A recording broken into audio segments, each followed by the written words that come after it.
ابن عباس رضي الله تعالى عنهما أن النبي صلى الله عليه وسلم hakika bwana mtume anatuambia kutoka kwa Abdullah ibn Abbas anna nabia, ilivyo bwana mtume kana ilikuwa yeye usali akiswali fi Ramadhan, katika mwezi mtukufu wa Ramadhan 20 rak'atan, raka 20 sawa za tarawih, raka 20. Wewe wala usibabaishwe na mtu anayekwambia ilikuwa inaitwa swala gani. Ni swala hii ya tarawih 20 raka. Kwa hiyo jina halibadilishi uhalisia wa ibada.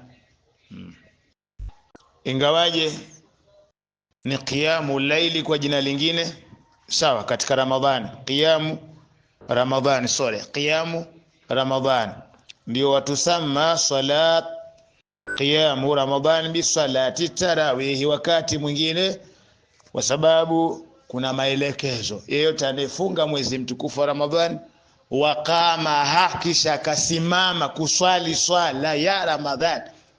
Sikiliza wewe. Kwa hiyo akija mwenda wazimu yote akasema ilikuwa inaitwa swala gani? Swala gani?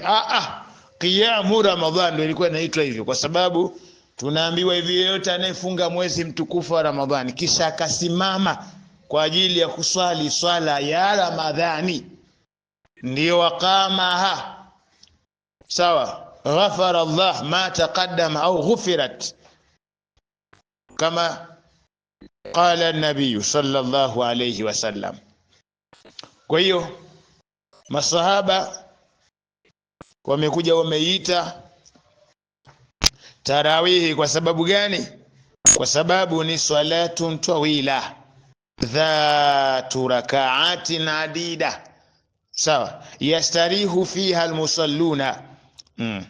Ndio tarawihu, kwa maana ya kwamba, na ndio maana sahibu wa lisanul arabi anasema at-tarawihu sawa ni jamu tarwiha wa hiya almarratu alwahida min arraha, anapumzika mtu baada ya raka 4 anaendelea tena.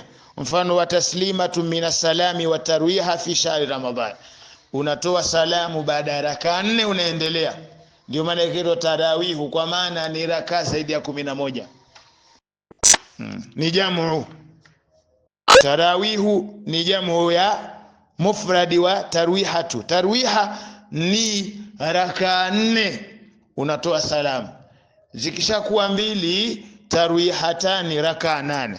Zikiwa nyingi ni tarawihu, kwa maana si 8 tena, kama ambavyo wanaburuza mawahabi hapa. Umeelewa eh?